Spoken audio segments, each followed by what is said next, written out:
Hoy vamos a terminar de ver la teoría sociológica y politológica del más grande e ilustre sociólogo boliviano, René Zavaleta Mercado. Como ya les he anotado el nombre muchas veces en la pizarra, esta vez sin anotación,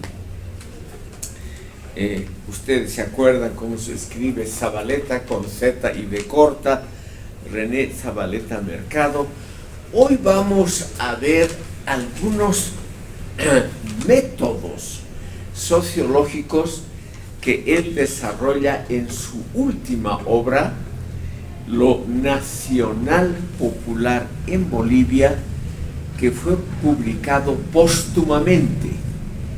Este libro, que probablemente es el más original de Zavaleta, y yo diría el más importante metodológicamente, es también el libro más discutido de este autor, porque contiene, como vamos a ver ahora, algunos elementos muy originales y también algunos elementos que dentro del marxismo han sido atacados, criticados por sus oyentes. En Lo Nacional Popular en Bolivia, René Zavaleta Mercado desarrolla 3 métodos sociológicos para comprender la realidad. Primer método, que es a mi juicio también el más interesante, es cuando Zavaleta dice que la crisis es una herramienta de conocimiento. Este es el punto central, la crisis como herramienta de conocimiento. Por ello quiero citarles algunas líneas de este autor, donde él mismo explica por qué una crisis, o sea, una conmoción social, un desorden político, es algo muy adecuado para comprender mejor la propia sociedad. Como ven ustedes, es un enfoque realmente muy interesante. Quiero citarles al pie de la letra lo que dice.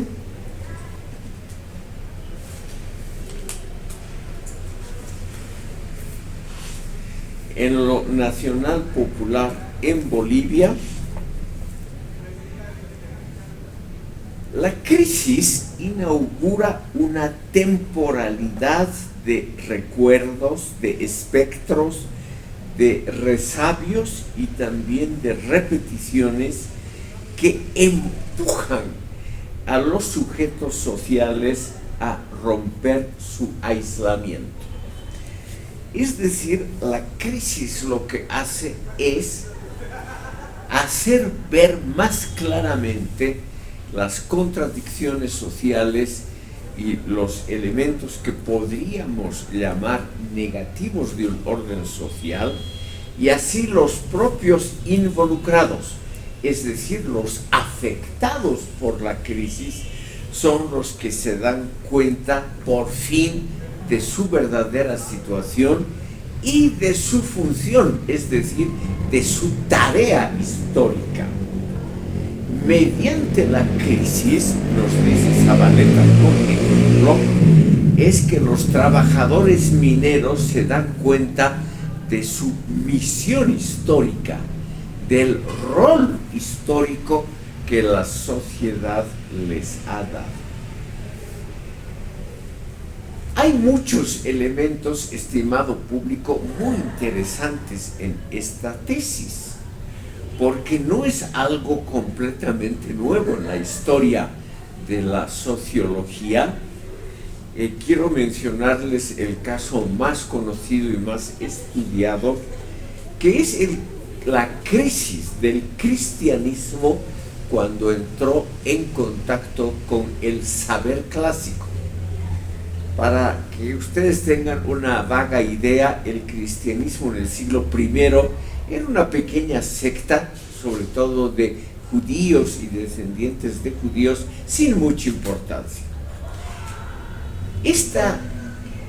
¿Por qué esta pequeña secta de las muchísimas sectas religiosas que habían en el siglo I, por qué tuvo esa importancia mundial que se le atribuye al cristianismo? O dicho de otra manera, ¿por qué esta pequeña secta religiosa cambió un poco el mundo? Y la idea general que se tiene, y que también es la idea que tienen los sociólogos latinoamericanos, es que el cristianismo entró en crisis por el contacto con el saber clásico, sobre todo con la filosofía griega.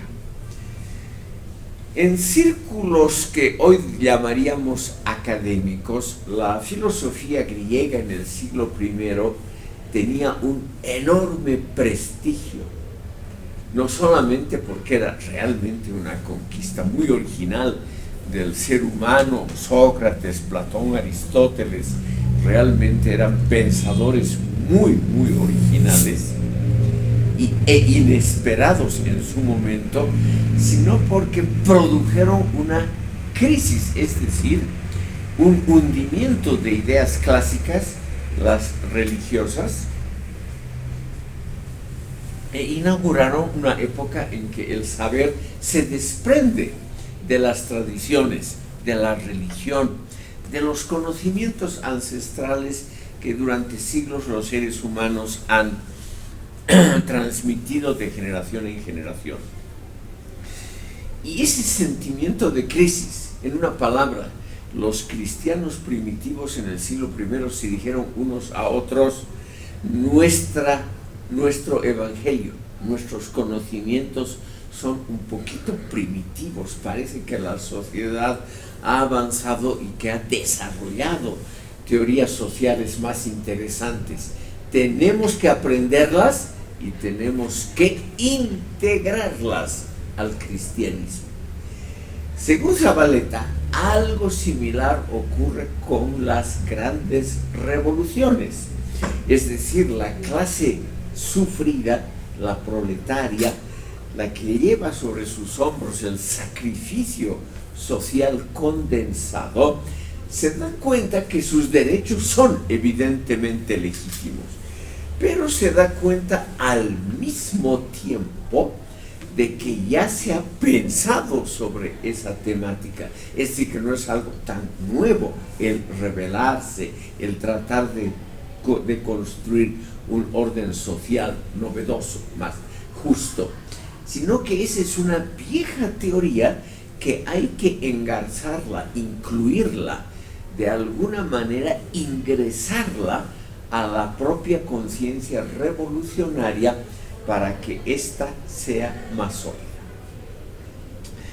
Entonces, lo que Zavaleta ha pensado, por ejemplo, alrededor de la famosa Revolución Nacional de 1952, es lo siguiente: los trabajadores mineros en Oruro, sobre todo, donde él vio el 9 de abril de 1952, él vio como repentinamente obreros que habían entrado a las 7 de la mañana al turno normal de trabajo, que se empezaron a rebelar, es decir, a no trabajar y a iniciar una manifestación gigantesca en Oruro que impidió el paso de las tropas.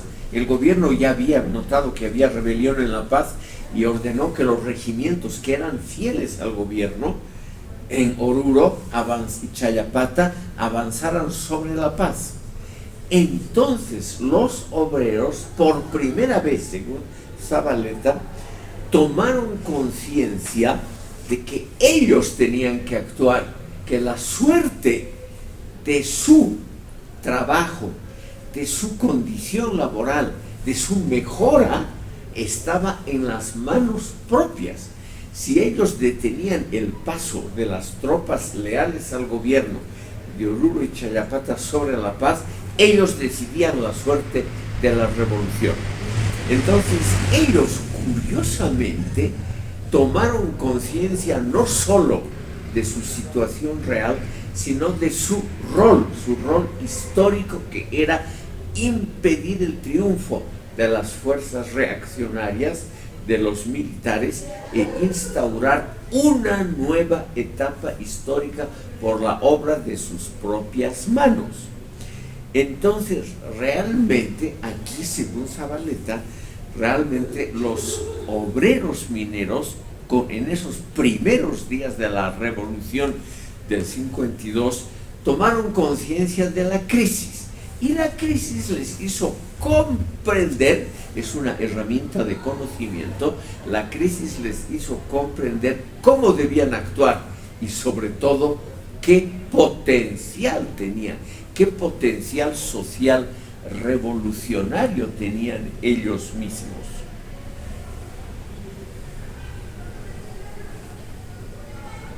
En lo nacional popular en Bolivia, en esta obra, como les decía, la más interesante, Zavaleta nos dice que la contradicción clásica del marxismo entre fuerzas productivas y relaciones de producción se dio en Bolivia como crisis el 9 de abril de 1952, cuando la correspondencia normal y habitual que existía entre fuerzas productivas, o sea, en términos marxistas la base, y las relaciones de producción, la superestructura política, jurídica, cultural, se rompió.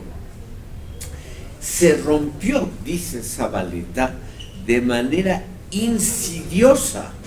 Quiere decir que era una manera no muy clara, pero los obreros se dieron cuenta que ellos no podían seguir trabajando como antes en vista de que había una situación de crisis en la nación y que ellos podían solucionarla impidiendo el paso de los batallones a La Paz para sofocar la pequeña revuelta que se había iniciado aquí en La Paz el 9 de abril. Entonces, la crisis da conocimiento. En una palabra que está en la obra Lo Nacional Popular, los obreros tomaron conciencia de su rol histórico en forma absolutamente espontánea, impidieron el paso de las tropas a La Paz y decidieron la suerte de la revolución, y se dieron ellos mismos cuenta de que ellos, los obreros mineros, eran los nuevos sujetos de la historia, los que hacían la revolución. Entonces la crisis no solo son esos actos revolucionarios que se dieron a cabo en Oruro y aquí en La Paz, sino que les abrió los ojos, o sea, es una metáfora para decir, han aprendido a conocer. La crisis les abrió los ojos a los obreros y les mostró que ellos eran la clase universal que mantenía a toda la nación. Entonces, nos dice Zavaleta, se rompe la correspondencia clásica entre base y superestructura que hasta el 9 de abril había gobernado en el país. Se rompe, por un lado, la pasividad y la obediencia de los obreros, y por el otro lado, los abusos de la clase dirigente, y estalla la revolución. La historia, entonces, se hace transparente para aquellos que la sufren y les anima, por eso se llama la crisis, como instrumento o herramienta de conocimiento. La crisis les abre los ojos para ver qué es lo que tienen que hacer de ahora en adelante. ¿Y qué tienen que hacer? Zavaleta lo explica. Se establece el cogobierno.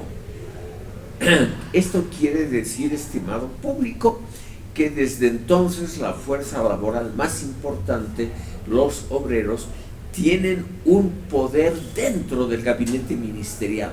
Varios ministerios, minas, trabajo, asuntos campesinos, caen en manos de los trabajadores. Por lo tanto, ellos tienen un peso importante en la decisión de las grandes políticas públicas. Y es también algo de autoconocimiento, es decir, un factor subjetivo, porque los obreros se dan cuenta recién en abril del 52 de que ellos son la clase decisiva.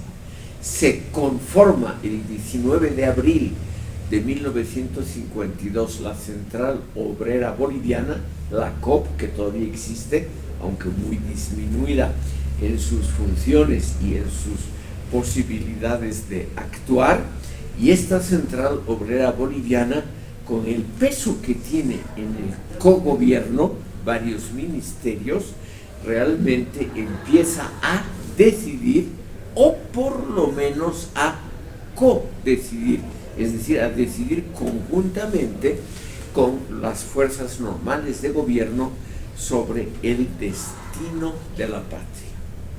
Según Zavaleta, esto ha pasado también en 1917, durante la Revolución Bolchevique. Los obreros en San Petersburgo y Moscú recién se dieron cuenta de su enorme fuerza actuando, o sea, tomando parte decisiva, conduciendo los acontecimientos. Los obreros se dieron cuenta de su enorme potencial y por lo tanto la crisis hizo que los obreros en la Unión Soviética se conviertan en el propio gobierno, lo cual naturalmente es una interpretación un poco optimista, porque el Partido Comunista nunca dejó de gobernar la Unión Soviética, pero no hay duda que cambia la correlación de fuerzas. En forma más moderada podemos decir que la crisis abre la posibilidad de la autoconciencia de las clases proletarias, de las clases subalternas, y eso ya es muy, muy importante. Es decir, permite, estimado público, como dice Zavaleta textualmente, quisiera citarlo, la crisis es el conocimiento verificado, científico entonces, de la sociedad, lo que permite la sustitución de todas las cosas, entre otras de la estructura de clases.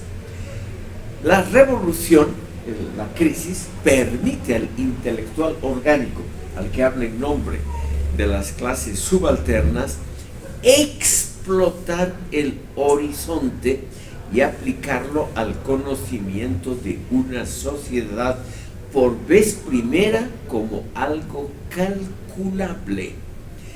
La relación entre el proletariado industrial y el intelectual orgánico es un hecho sin precedentes en la historia del mundo. Fin de la cita. Y esto ha ocurrido, según Zavaleta, en esa forma pura, solamente en dos grandes acontecimientos a nivel mundial: en la ya mencionada Revolución Soviética de 1917 y en la boliviana de 1952. O sea, podemos estar orgullosos, según Zavaleta, de que en Bolivia ha tenido lugar uno de los, podríamos llamar, actos de despertar de la conciencia proletaria a nivel mundial en forma pura. Como él lo vivió de joven en Oruro, obreros, imagínense ustedes, obreros que van a trabajar a las 7 de la mañana y a las 9, ya al impedir el camino de los soldados a la paz, ya han decidido el futuro del país. Entonces, realmente, en pocas horas, se puede decir que los obreros han ganado una enorme conciencia de lo que pasa una autoconciencia de su poder y simultáneamente han participado activamente y decisivamente en la vida política del país. Entonces, ¿qué nos dice Zabaleta al pie de la letra? Nos dice que en ese momento ha habido citó, una fusión entre la clase obrera y la ciencia social. Aquí, fin de la cita. Es decir, estimado público, esa fusión entre la acción de los obreros y la ciencia social, el conocimiento, se da pocas veces en la historia universal. Según Zabaleta, lo notable, lo realmente notable, es que esa fusión, vean ustedes estas palabras, yo diría, dramáticas, la fusión entre clase obrera, entre el proletariado minero y la ciencia social, realmente ha hecho avanzar notablemente al mundo, ha hecho avanzar la historia. Y esto hace, y aquí vuelvo a citar a Zabaleta, él dice: el proletariado minero boliviano resulta ser la clase mejor colocada desde el punto de vista productivo, lo que hace valer su iluminación, su capacidad para reconstruir a la sociedad entera a su imagen y semejanza. Fin de la cita.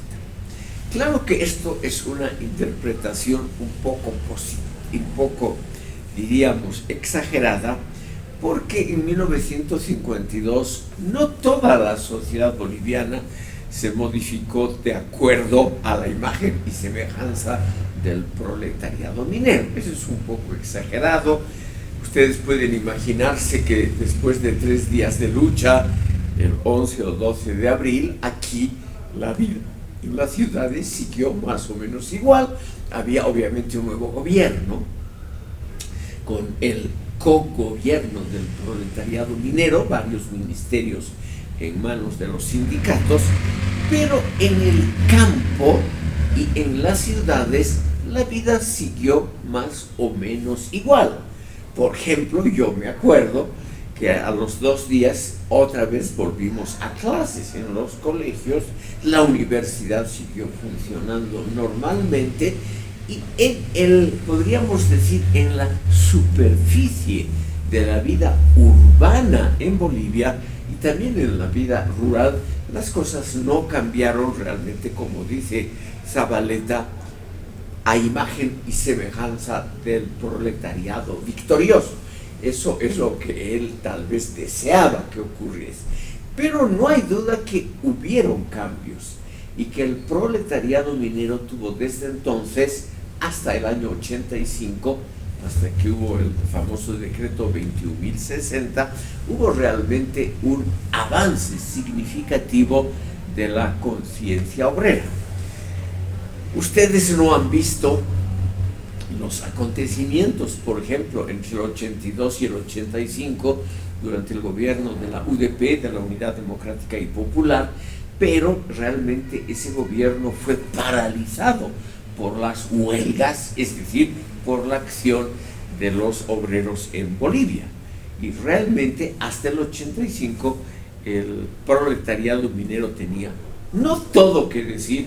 El país no fue modificado de acuerdo a la imagen y semejanza de ellos, pero naturalmente hubo modificaciones muy notables en la estructura social boliviana. De todas maneras, lo importante es el surgimiento de aquellas personas como el propio Zabaleta, que hablan en nombre del proletariado y que en forma fidedigna, es decir, fiel, confiable, transmiten a la opinión pública general del país los anhelos y los deseos profundos de la clase trabajadora. Es decir, ¿qué crea la crisis como herramienta de conocimiento? Crea al intelectual orgánico. permítanme unas palabras sobre esta figura que hoy está en total decadencia, pero que durante 50 años fue muy popular aquí en Bolivia, en Cuba, en la Unión Soviética, y donde hubo grandes revoluciones sociales.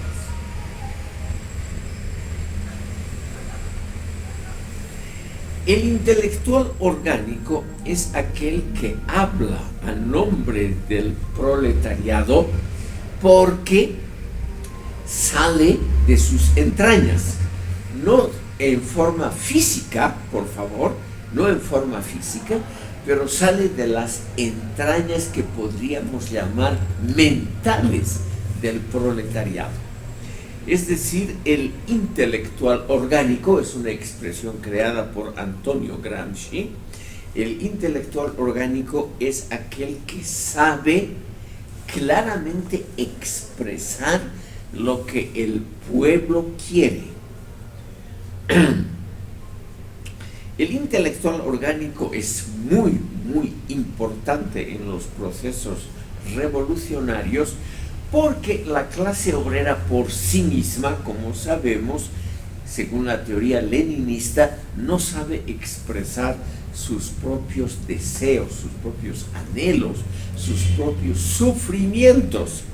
Y expresar, aquí permítanme una pequeña digresión, expresar es hacer público lo que uno piensa.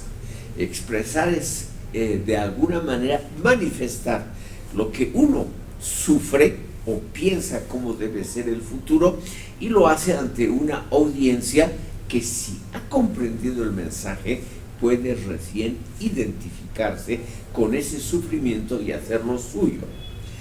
Según Zavaleta, justamente lo que ha pasado después del 9 de abril de 1952 es que esos intelectuales orgánicos, Víctor Paz Estenssoro, Juan Lechín, Augusto Céspedes, Carlos Montenegro, y poco después él mismo, porque él recién tenía 15, 16 años en esa época, pero ellos, según Zavaleta, lo que han hecho es identificarse tan profundamente con el proletariado minero, sobre todo, que han expresado en forma clara los deseos, los anhelos y los temores de ese proletariado.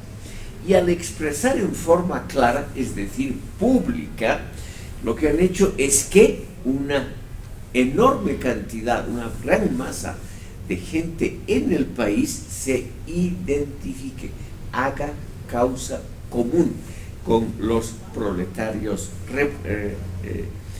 insurgentes en Oruro y La Paz. La imagen es muy simple, estimado público.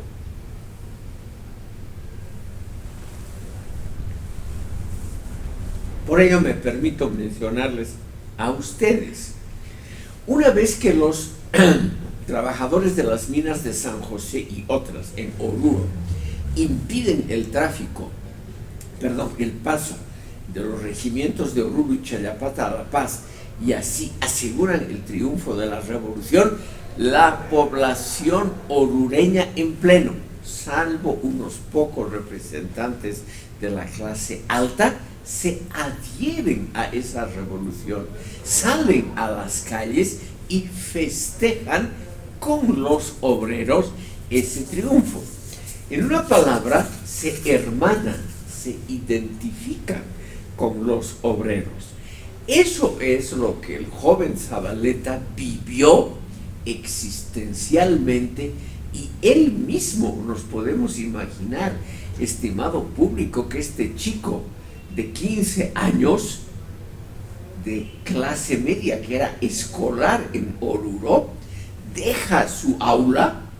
Es como si ustedes dejaran ahora el aula y se van a abrazar con una manifestación en las calles, y al abrazarse con los insurgentes, ustedes se identifican, hacen una sola fuerza con ellos.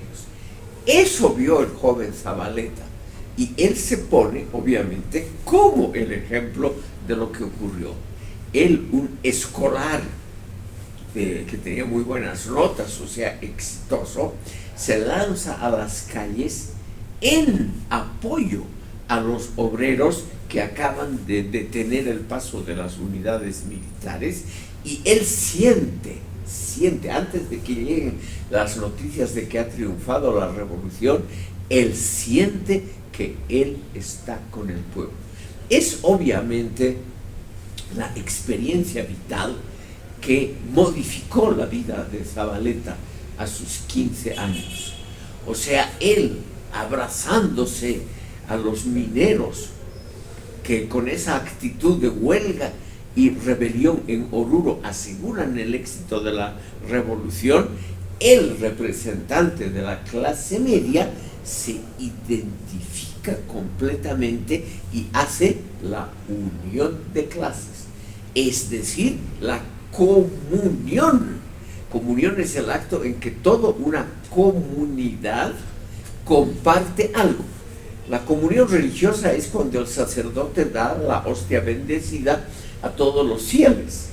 Hay entonces una comunidad de sentimiento en ese momento en que todos piensan y sienten más o menos lo mismo, como fue la última cena, donde los apóstoles recibieron por primera vez el cuerpo y la sangre de Jesucristo en forma simbólica.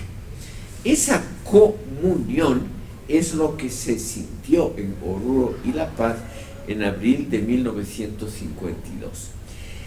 Como el proletariado mismo, por su poca formación intelectual, no puede expresar lo que siente y no sabe hacia dónde va el proceso revolucionario, ahí tienen que haber intelectuales orgánicos que sienten lo mismo que el proletariado, pero que saben cómo hay que conducir el proceso.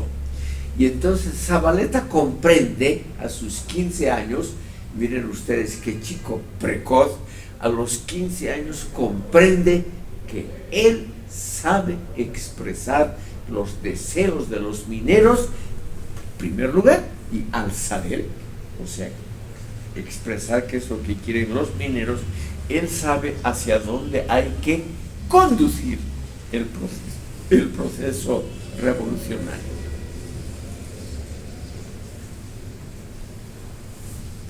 Tenemos entonces, estimado público, aquí vuelvo a referirme a la obra de Zavaleta, una actitud doble, un paso en dos elementos.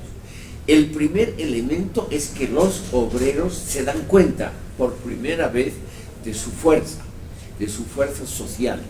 Y en segundo lugar, lo cual es el aspecto intelectual, alguien interpreta eso como si fuese históricamente obligatorio para el resto de la sociedad. O sea, ese elemento revolucionario, ese factor de alzamiento, de subversión del orden social, es sentido por una gran parte de la población, porque los intelectuales orgánicos son los que difunden esa idea de la necesaria revolución, y lo hacen en un idioma y usando términos y reflexiones con las cuales la gran masa de la población se puede identificar. Es lo que Zavaleta llama la creación de nuevas seguridades del movimiento popular. El movimiento popular hasta ese momento es medio difuso, simplemente la gente piensa, lo cual es normal, que hay que cambiar algo, como ahora, que la gente siente que no todo funciona bien y que hay que hacer algo. Pero una vez que los obreros muestran en la praxis cotidiana qué es una rebelión, cómo es impedir un acto gubernamental exitosamente, es decir, ponen a rodar un nuevo orden social, ese orden social tiene que estar encaminado al bien común máximo. El bien común máximo solo puede ser expresado por los intelectuales que proponen naturalmente un programa de gobierno para que ese bien social común máximo se haga realidad. Es decir, estos intelectuales tienen la función de programar el futuro. Por eso la palabra programa, es decir, un programa es lo que uno quiere hacer. Los programas de gobierno es lo que proponen los partidos para el futuro si es que toman el gobierno.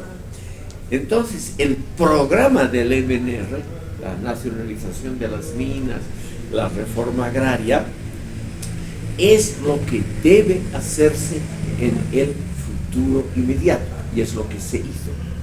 Y eso no es que los obreros en Oruro, en la plaza pública, en las calles, ese día 9 de abril, hayan dicho, porque ellos no saben exactamente a dónde debe dirigirse el nuevo gobierno revolucionario.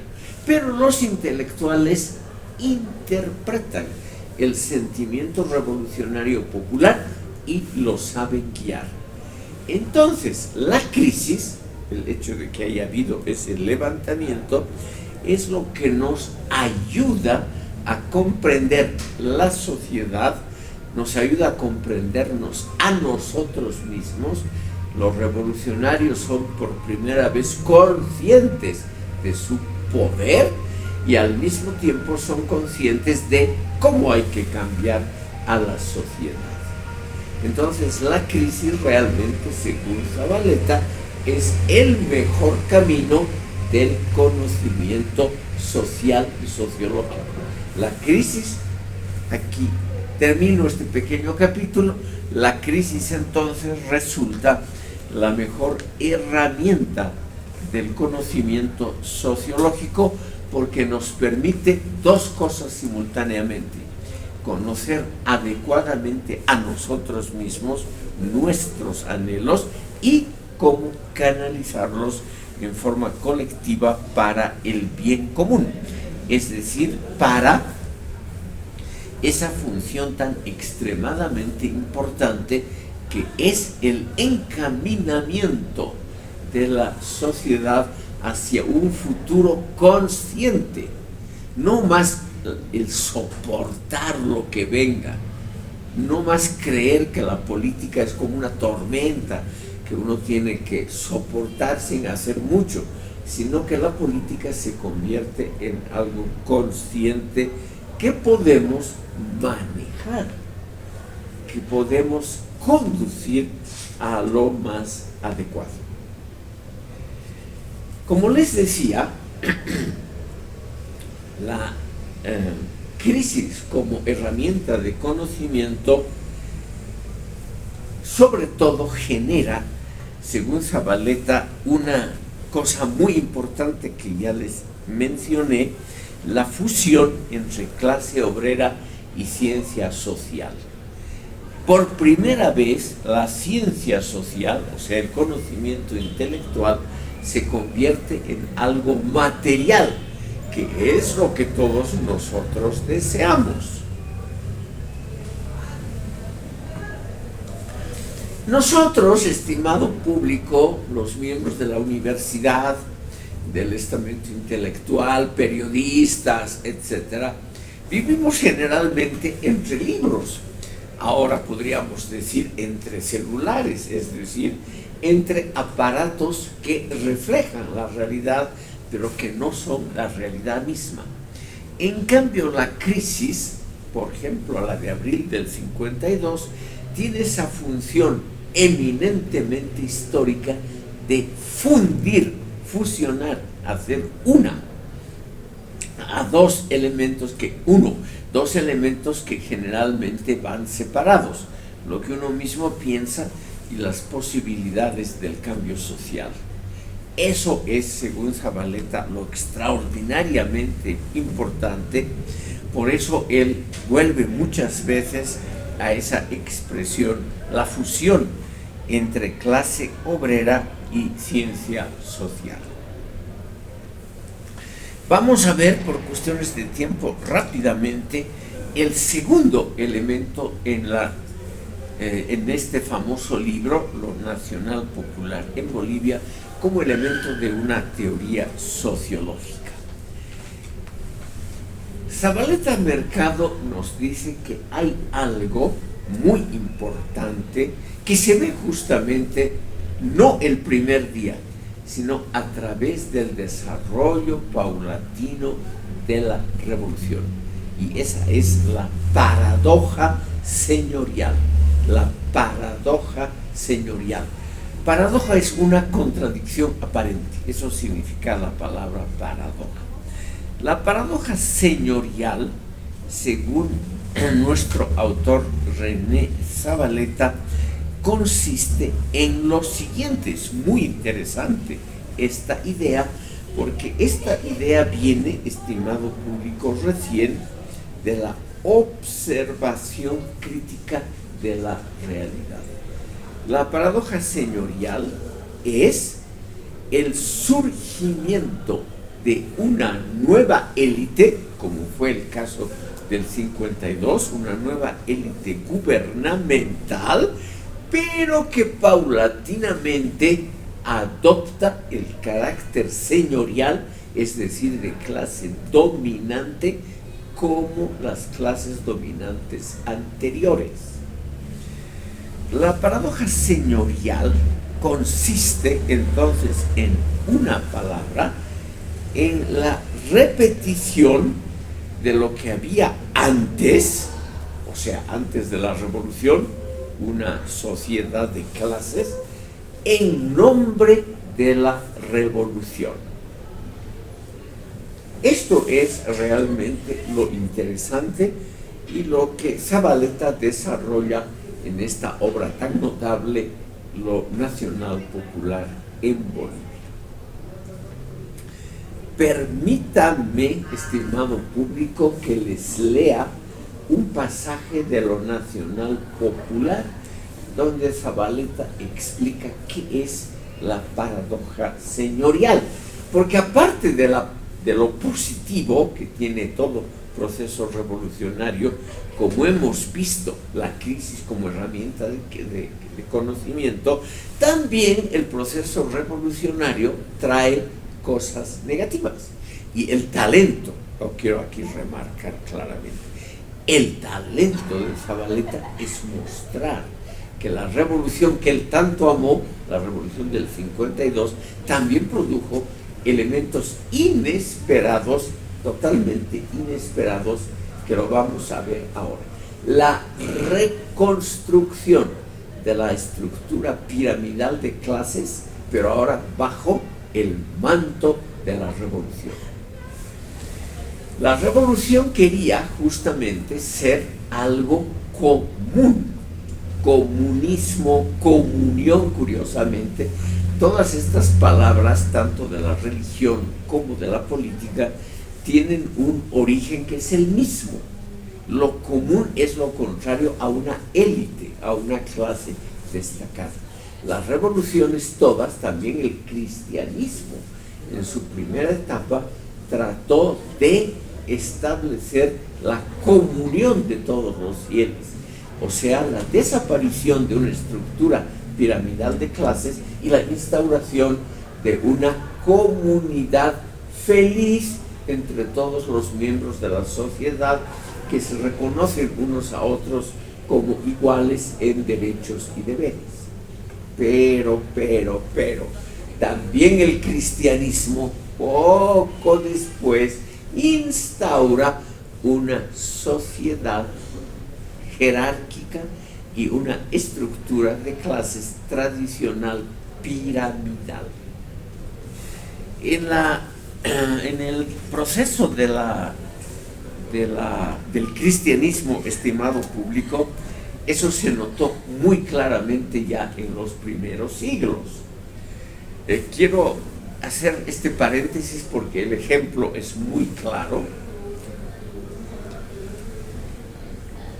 y muy conocido en sociología. Si ustedes leen los evangelios, cosa que yo les recomiendo, sobre todo el más interesante, que es el primero, el Evangelio según San Mateo, porque tiene además fama de ser un poco izquierdista, San Mateo, entre los 4 evangelistas clásicos.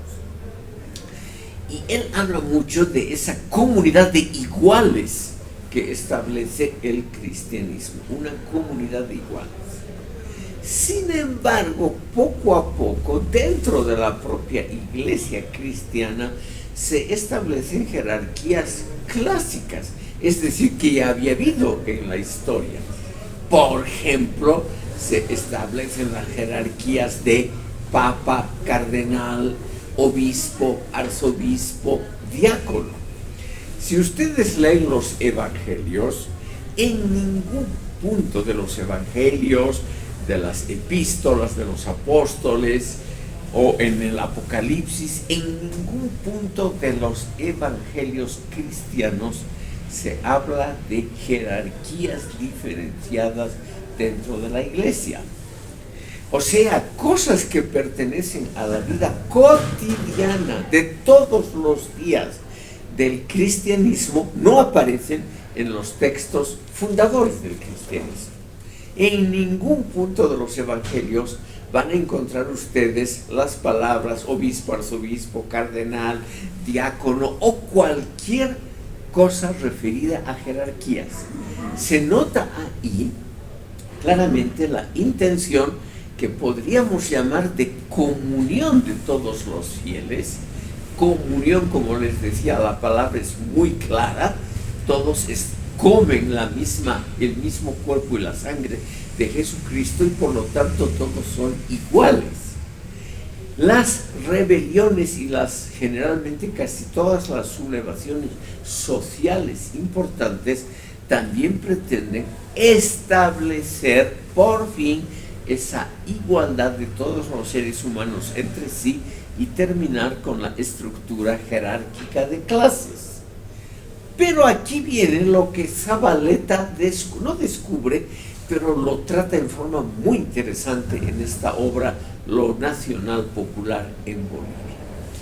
Poco a poco, la propia revolución nacional, no el proceso posterior, sino esos 12 años del movimiento nacionalista revolucionario en el poder, de 1952 a 1964, reconstruye una nueva sociedad clasista. Es decir, edifican una estructura social diferenciada donde hay una élite favorecida y una masa de desfavorecidos. Entonces, eso es una paradoja señorial. La revolución que quiere implantar la comunión, la comunidad de todos los fieles, de todos los creyentes, de todos los hermanos revolucionarios, termina produciendo una nueva jerarquía social de diferenciación clasista. La intención de la comunidad la pueden ver ustedes en los signos externos. Tanto la revolución bolchevique de 1917 como la boliviana de 1952 creó, por lo menos en los primeros meses, una nueva, podríamos llamar, armonía social igualitaria. La gente empezó en la revolución socialista de 1917 a llamarse camaradas unos a otros. Dentro del Partido Comunista, del Partido Bolchevique, fue obligatorio el tratamiento entre sí de camaradas y de tratarse de tutearse los miembros del partido. En el MNR del 52 la cosa fue muy similar. Todos se trataron de compañeros en el tratamiento obligatorio. En el 52, compañeros, y todos se trataban de tú. Igual que la Revolución Francesa había abolido el tratamiento de señor, señora, e instauró el de ciudadano en 1789, o sea, todos iguales. Sin embargo, en esos 12 años